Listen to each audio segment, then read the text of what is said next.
하나님의 말씀 받습니다. 하나님의 말씀 사사기서 13장 1절로 7절까지의 말씀입니다.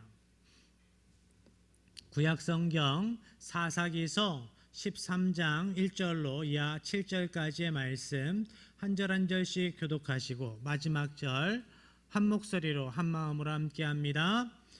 이스라엘 자손이 다시 여호와의 목전에 악을 행하였으므로 여호와께서 그들을 40년 동안 블레셋 사람의 손에 넘겨주시니라.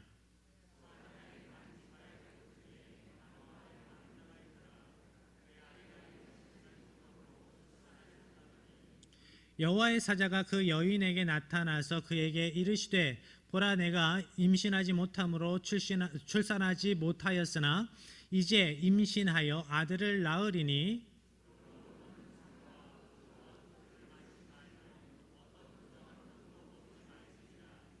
보라 내가 임신하여 아들을 낳으리니 그의 머리 위에 삭도를 대지 말라. 이 아이는 태에서 나옴으로부터 하나님께 바쳐진 나실인이 됨이라. 그가 블레셋 사람의 손에서 이스라엘을 구원하기 시작하리라 하시니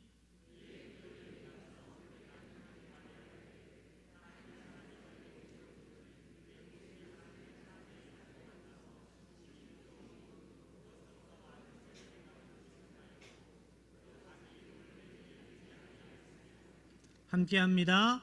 그가 내게 이르기를 보라 내가 임신하여 아들을 낳으리니 이제 포도주와 독주를 마시지 말며 어떤 부정한 것도 먹지 말라. 이 아이는 태에서부터 그가 죽는 날까지 하나님께 바쳐진 나실인이 됨이라 하더이다 하니라. 아멘.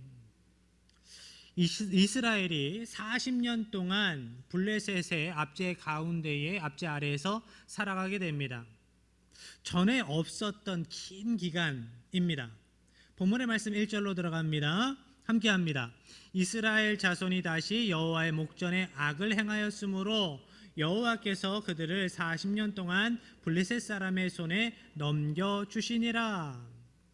이스라엘 백성들이 또다시 여호와 앞에 악을 행하였기 때문에 이스라엘이 또 죄를 지었다. 무슨 죄를 지었을까요? 본문에 악을 행하였으므로 라는 부분에 원어 성경에 보니까 정관사가 붙어 있습니다. 그 악을 또 행했기 때문이다 라고 말씀하시는 거예요. 그 악이 무엇입니까? 그들이 전에 행했던 그 악, 우상숭배를 이야기를 합니다. 또 우상숭배했습니다. 또 이스라엘 백성들이 블레셋에게 침략당하고 그들의 폭정 가운데 살아가야 했던 이유는 이스라엘이 약하고 블레셋이 강했기 때문이 아니었어요. 이스라엘이 또 하나님 앞에 죄를 지었기 때문입니다. 그들이 우상숭배했기 때문입니다. 사사시대에 사이클이 있다 말씀을 드렸습니다. 이스라엘 백성들이 죄를 짓습니다. 그 죄에 대해 심판으로 하나님께서 이방 민족을 들어서 그들을 징계하실 때에 이방 민족의 박해 가운데에 하나님을 기억하고 하나님께 무릎 꿇습니다.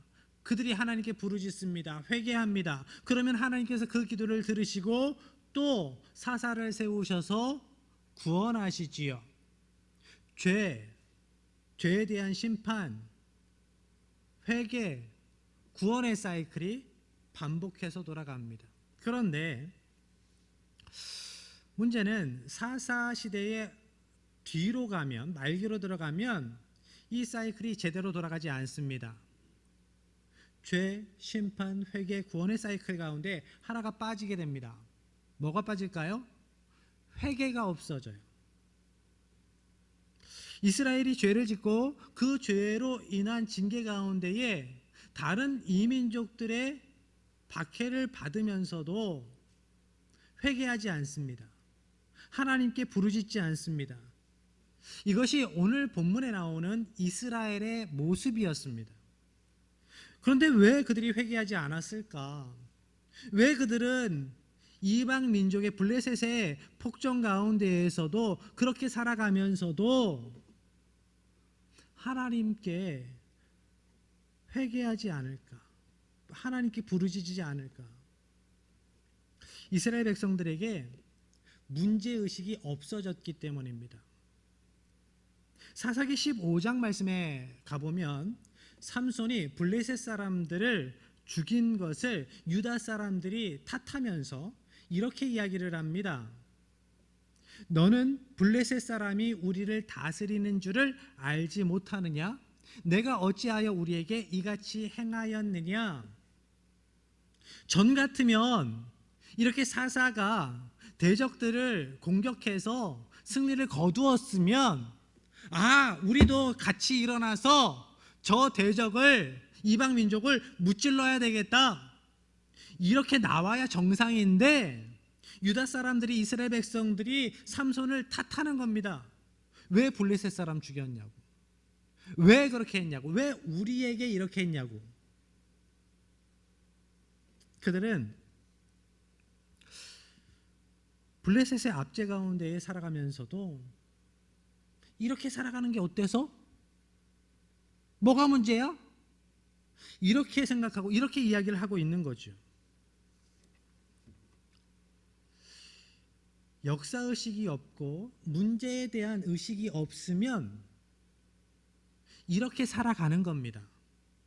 문제 상황 가운데에서도 아무런 의식 없이 이렇게 살아가는 거예요. 노예근성으로. 오늘날 이 나라는 역사의식을 갖고 있을까요? 한날 어린 자녀가 이렇게 질문을 합니다. 아빠는 우리나라가 통일이 될 것 같아요? 제가 대답을 했습니다. 하나님께서 허락하시면 통일이 되겠지? 그런데 통일이 되더라도 잘 돼야 돼. 하나님의 뜻 가운데 잘 돼야 돼. 적화 통일이 되면 공산당이 들어와서 지배를 하면 큰일 난다.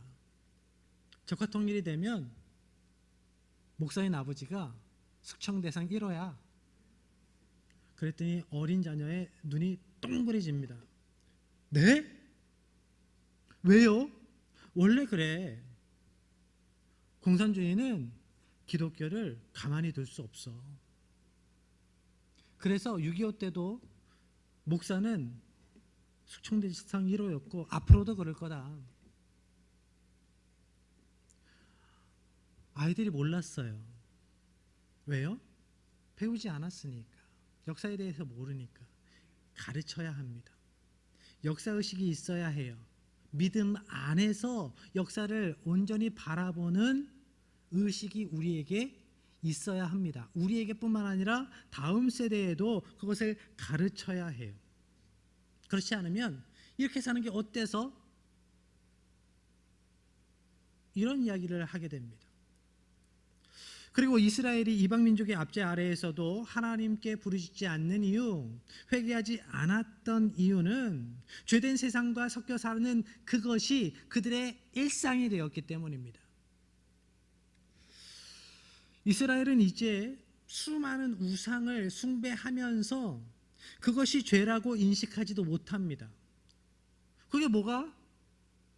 하나님도 섬기는데 우리가 바알도 섬기지만 하나님도 섬기는데 바알을 섬기면서 아세라를 섬기는 게 뭐가 문제가 돼? 라고 생각을 하는 거예요.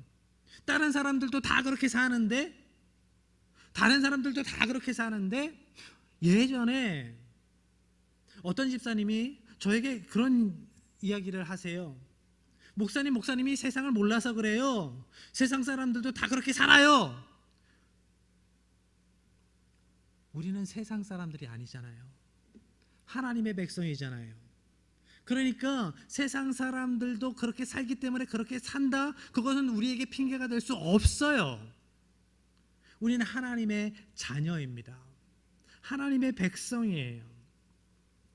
우리가 죄된 세상 속에 살아가지만 그들과 섞여서 그들처럼 살아가서는 안 됩니다. 죄를 죄로 깨달아야 해요. 죄를 죄로 깨닫지 못하기 때문에 이스라엘 백성들이 당연히 회개를 하지 않습니다. 죄를 죄로 모르니까. 하나님께 부르짖을 때, 간절함으로 기대할 때 하나님께서는 죄를 죄로 깨닫게 해주세요. 전에는 교만이 죄인지 몰랐어요. 전에는 자기 의가 죄인지 몰랐어요. 그런데 하나님께서 말씀으로 그것을 죄라고 조명해 주세요. 세상에서는 죄가 아닌 것들, 하나님께서 그런데 그것을 죄라고 조명해 주시면 죄로 깨달아 알아야지요. 그러면 그 죄를 저질렀던 나는 회개해야지요. 죄를 죄로 깨닫게 해 주시는 은혜가 기도 가운데 있습니다. 그렇게 죄를 죄로 선명하게 깨닫게 되면 하나님께서 우리를 구원하시려고 살리시려고 일하시는 그 역사가, 그 일하심이 눈앞에 이제는 보여요. 전에는 보이지 않았던 하나님의 은혜가, 하나님의 구원의 역사가 보입니다. 그렇게 신앙은 성장하는 거예요. 문제의식 없이 기도하지 않고 회개하지 않고 죄 가운데 살아가던 이스라엘이었습니다. 그렇지만 하나님께서는 끝내 그대로 이스라엘을 버리지 않으셨어요. 하나님께서 이스라엘 가운데에 한 아기를 주십니다. 2절 3절로 이어갑니다. 소라 땅에 단 지파의 가족 중에 마누아라 이름하는 자가 있더라. 그의 아내가 임신하지 못함으로 출산하지 못하더니 여호와의 사자가 그 여인에게 나타나서 그에게 이르시되 보라, 내가 본래 임신하지 못함으로 출산하지 못하였으나 이제 임신하여 아들을 낳으리니 소라 땅 단지파 가운데에 라고 말씀합니다. 단지파가 분배받은 땅은 아주 힘센 대적 블레셋이 있었어요. 믿음으로 담대함으로 끝까지 그들을 물리쳤어야 되는데 그러지 못했어요. 그래서 블레셋 사람들에게 좋은 땅, 평지를, 기름진 땅을 내주고 단지파는 험준한 산지에서 살아가게 됩니다. 그러한 상황 가운데에 마노아라는 사람이 있었는데 그의 아내가 임신하지 못했습니다. 그래서 출산하지 못했습니다. 그런데 하나님께서는 그 마노아의 아내가 임신하게 해주시겠다고, 출산하게 해주시겠다고 약속의 말씀을 주십니다. 이것은 단순히 아기가 없던 가정에 아기를 주신다라는 차원을 넘어서는 말씀이에요. 생명이 없었던 가정에 새 생명을 주신다, 희망이 없었던 가정에 희망을 주신다, 그 차원을 넘어서서 이제 하나님께서 희망을 절대로 볼 수 없었던, 희망이 없었던 이스라엘 백성들에게 불가능을 가능하게 만드시는 하나님의 전권적인 역사를 부어주시겠다라는 말씀입니다. 하나님께서 전에 없던 구원의 역사를 이루어 가실 거다. 하나님께서 임신하지 못했던 여인에게 아들을 주시겠다 약속을 하세요. 그리고 난 다음에 이런 명령을 주십니다. 4절 5절 이어갑니다. 그러므로 너는 삼가 포도주와 독주를 마시지 말며 어떤 부정한 것도 먹지 말지니라. 보라, 내가 임신하여 아들을 낳으리니 그의 머리 위에 삭도를 대지 말라. 이 아이는 태에서 나옴으로부터 하나님께 바쳐진 나실인이 됨이라. 그가 블레셋 사람의 손에서 이스라엘을 구원하기 시작하리라 하시니. 삼손의 출생이 미리 예고되었습니다. 삼손은 태중에서부터 나실인으로 구별된 사람이었습니다. 토라의 율법에 보면 나실인에 대한 말씀이 나옵니다. 하나님께서 특별한 사역을 위해서 사용하시기 위해서 태중에서부터 구별하신 나실인이 있어요. 그런 나실인뿐만 아니라 내가 하나님의 은혜에 대한 감격으로 제가 이렇게 구별되어 살기를 원합니다 해서 서원을 해서 나실인이 되는 사람들이 있습니다. 그런데 하나님의 지명하심이든 스스로 자원해서이든 간에 나실인에게 요구되는 규정이 있는데, 먼저 나실인은 포도주, 독주, 심지어 포도로 만든 견과류, 건포도 이런 것도 먹지 말아야 했습니다. 그런데 왜 건포도도 안 된다 말씀하셨을까요? 고민거리를 없애주시는 겁니다. 핑계거리를 없애주시는 겁니다. 이게 될까? 저게 될까? 마음의 걸림도 없도록 만들어 주시는 거죠. 이런 얘기를 많이 들었습니다. 술 취하지 말라 말씀하셨는데 제가요 술이 좀 강해요. 술이 좀 세요. 제가 소주 3병은 마시거든요. 소주 3병은 마셔야 술이 취하기 때문에 제가 소주 2병까지는 마셔도 돼요.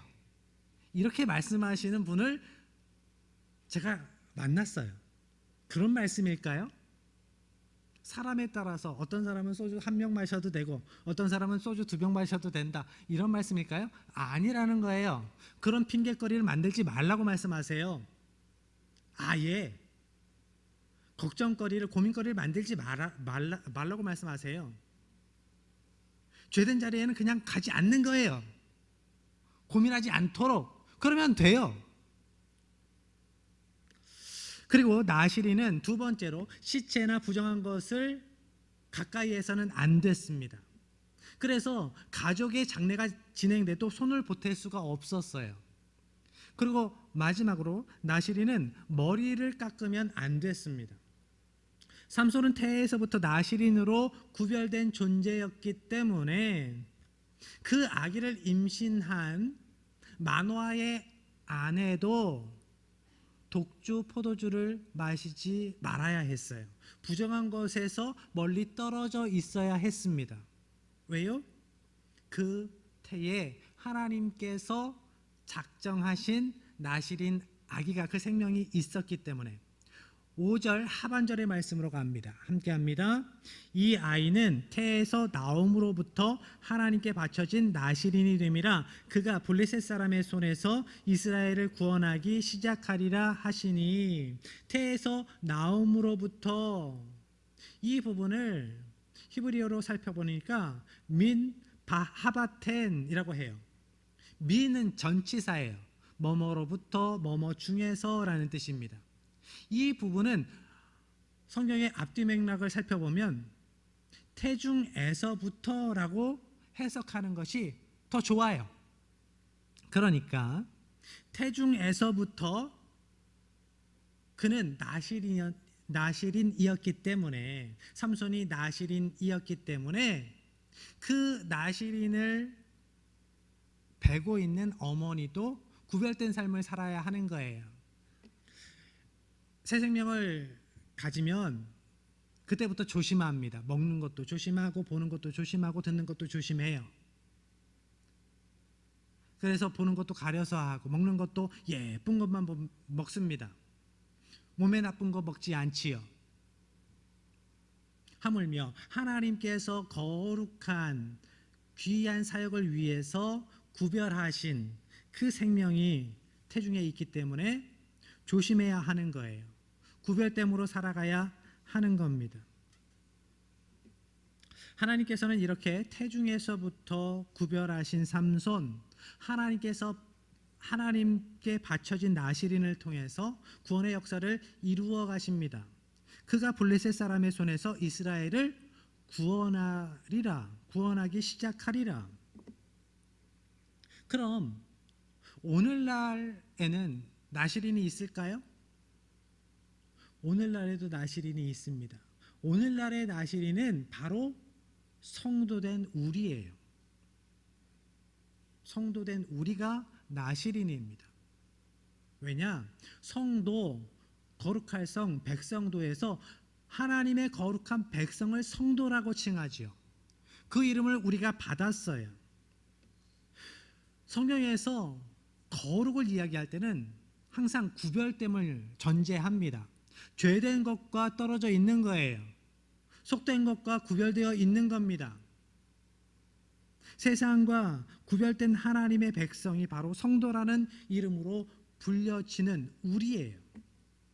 그러면 성도된 우리가 열심히 신앙생활해서 우리의 신앙의 노력으로 구원의 사역이 성취되어 가는 걸까요? 오늘 본문의 말씀은 그것이 아니다라고 분명히 가르쳐 주십니다.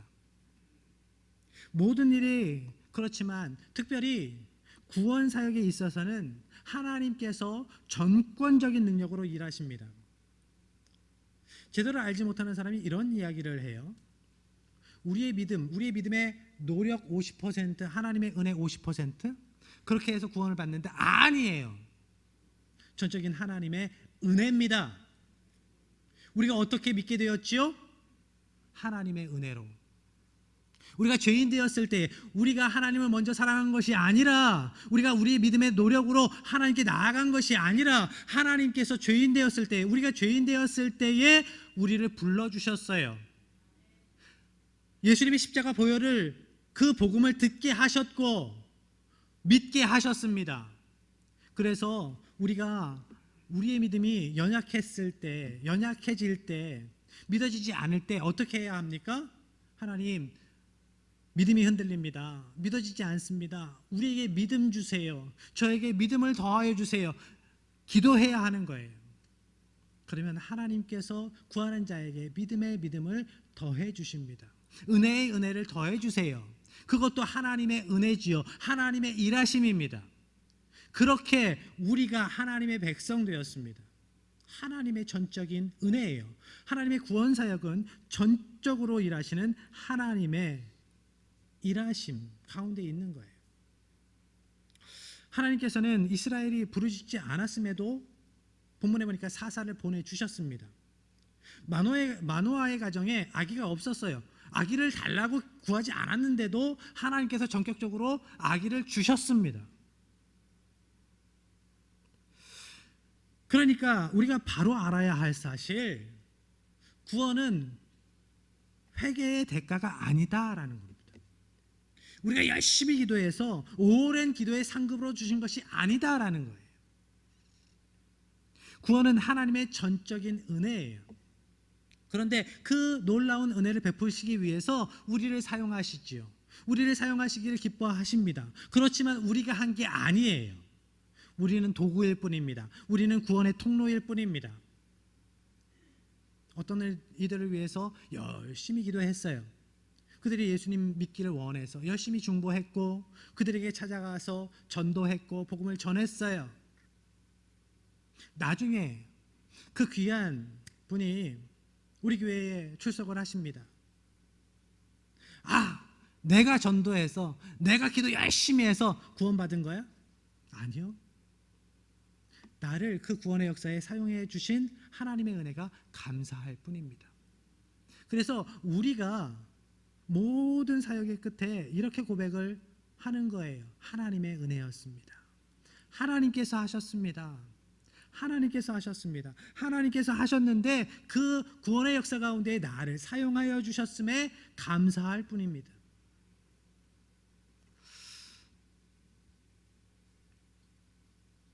삼손은 하나님께서 이스라엘을 블레셋으로부터 구원해 주시기 위해서 미리 준비하신 사람이었습니다.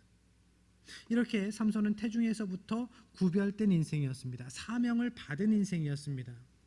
그렇지만 삼손은 그 사명자로서, 사사로서의 정체성이 제대로 박혀있지가 않아요. 계속 자기의 이성에 대한 관심에 더 쏠려 있고 육신의 정욕으로 계속 흔들립니다. 딥나에서 한 블레셋 여인을 보고 반해서 부모가 반대하는데도 내가 이 결혼 해야 되겠다 밀어붙이지요. 그로 인해서 여러 가지 불미스러운 일들이 벌어집니다. 그리고 나서 이후에 삼손이 우리가 잘 아는 들릴라를 사랑하지요. 그 사실을 블레셋 사람들이 알게 되고 들릴라를 돈으로 매수해서 삼손을 잡으려고 합니다. 끝끝내 삼손은 나시린으로서의 서원과 함께 힘의 근원이 어디에 있는지를 말하게 되고, 들릴라는 그 사실을 블레셋에게 전달하지요. 그래서 그가 잠자는 사이에 머리가 깎이고 힘이 없어진 삼손은 두 눈이 뽑히고 감옥에 갇히게 됩니다. 우리는 이런 일련의 성경 이야기를, 그리고 삼손과 들릴라를 주제로 한 영화를 보면서 이런 생각을 해요. 참, 삼손은 근육밖에 없구나. 머리가 없네.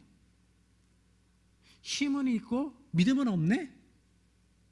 야, 이게 사람이야? 이렇게 생각해요. 어리석은 한 남자, 그냥 욕정만 있는 한 남자로 삼손에 대한 이미지를 갖고 있을 수 있습니다. 그런데 성경은 삼손을 어떻게 평가할까요? 믿음장이라고 우리에게 알려진 히브리서 11장 말씀에 보면 성경은 이렇게 삼손을 평가합니다. 히브리서 11장 32절 함께합니다. 내가 무슨 말을 더하리요? 기드온, 바락, 삼손, 입다, 다윗 및 사무엘과 선지자들의 일을 말하려면 내게 시간이 부족하리로다. 히브리서 11장에 믿음의 사람들이 계속 나옵니다. 아브라함도, 이삭도, 야곱도, 요셉도 이야기를 하시고 기드온도, 바락도 말씀하시는데 그 가운데에 삼손을 말씀하세요. 믿음의 샘플을 말씀하시는데, 믿음의 모델을 말씀하시는데, 이것이 믿음이다, 이것이 믿음으로 살아가는 삶의 모습이다 라고 말씀하시는 중에 삼손이 나옵니다. 삼손이 계속 반복해서 혈기로 살아가는데, 자기 감정으로 살아갔는데, 그럼에도 불구하고 하나님께서 반복되는 은혜로 그 인생을 주도해 가세요. 그 실수조차도 선으로 바꾸십니다. 나중엔 그렇게 삼손의 생명까지도 하나님께서 사용하셔서 하나님의 일을 이루어 가셔요. 하나님께서는 이렇게 일하셨습니다. 그리고 나서 믿음의 모델로 소개를 하세요. 우리가 너무나 잘 아는 사실, 마지막 호흡의 자리에서 삼손은 하나님을 부르짖습니다. 하나님께 부르짖어요. 그리고 자기가 살고 싶다, 저 사람들 다 죽이고 제가 살겠습니다 하지 않고 하나님의 영광을 드러내는 일에 자기의 목숨을 내놓습니다. 그 순간을 위해서 하나님께서 참으셨어요. 하나님께서 참으시면서 놀라운 은혜로 구원의 역사로 이끌어 가신 그 인생, 삼손의 인생이었습니다. 그래서 34절 말씀에 보면 이런 말씀을 주세요. 그들이 연약한 가운데서 강하게 되기도 하며 전쟁에 용감하게 되었다. 하나님께서는 부족하고 실수투성이인 이 사람들을 통해서도 당신의 정권적인 능력으로, 하나님의 능력으로 큰 구원의 역사를 이루어 가셨다. 우리가 성경을 보면서 오해하는 사실들이 있어요. 성경에 나온 인물을 통해서 이 인물처럼 살아가면, 이 인물을 만나면, 이 인물대로 닮아 살아가면 이런 복을 받겠지? 이렇게 높아지겠지? 아니요. 성경은 그렇게 이야기하지 않습니다. 부족한 그 사람을 통해서도 일하신 하나님을 말씀하세요. 하나님, 예수님이 주인공이세요. 언제나. 삼손이 아닙니다. 기드온이 아닙니다. 삼손이 사사로서, 나시린으로서 정체성을 제대로 깨닫지 못하고 사명을 제대로 감당하지 못했어요. 그렇기 때문에 삼손이 사사로 살아갔던 20년 동안 블레셋을 무찌르지는 못합니다. 블레셋이 40년 동안 이스라엘 백성들을 압제하고 이스라엘이 블레셋의 폭정 가운데 살아가는데, 그 기간 가운데에 삼손이 사사로 활동했던 20년이 들어가 있어요. 그렇지만 그럼에도 불구하고 하나님께서는 그 실수투성이 삼손을 통해서도 하나님께서 계획하신 구원의 계획을 이루어 가셨습니다. 그가 블레셋 사람의 손에서 이스라엘을 구원하기 시작하리라 약속하신 그 말씀을 이루어 가셨어요. 어떻게 해요? 나중에 삼손이 블레셋 방백들과 함께 그 이방 신전에서 죽임을 당할 때, 그때를 기점으로 해서 블레셋이란 나라의 국운이 기울기 시작합니다. 그도 그럴 것이 그 나라의 유력자들이, 장차관들이, 지방의 호족들이 거기에서 떼죽음을 당했어요. 그 나라의 수뇌부가 한순간에 없어진 겁니다. 그러니까 블레셋이 그때부터 기울기 시작해요. 그리고 나중에 다윗 왕 때에 완전히 블레셋을 물리쳐서 그 땅에 하나님의 말씀이 온전히 성취되죠. 삼손은 날 때부터 죽음의 순간까지 나실인이었습니다. 우리도 삼손과 같은 나실인입니다. 우리가 죄로 인해 죽었던 자들이에요. 그런데 예수님의 구속의 보혈로, 대속의 피로 다시 산자 되었습니다. 다시 살아났어요. 하나님의 자녀로 다시 살아났어요. 그렇기 때문에 우리는 하나님의 자녀로 다시 태어난 그 순간부터 이 땅에서의 마지막 그 순간까지 우리는 이 땅에서 나실인으로 성도로 살아가야 하는 겁니다.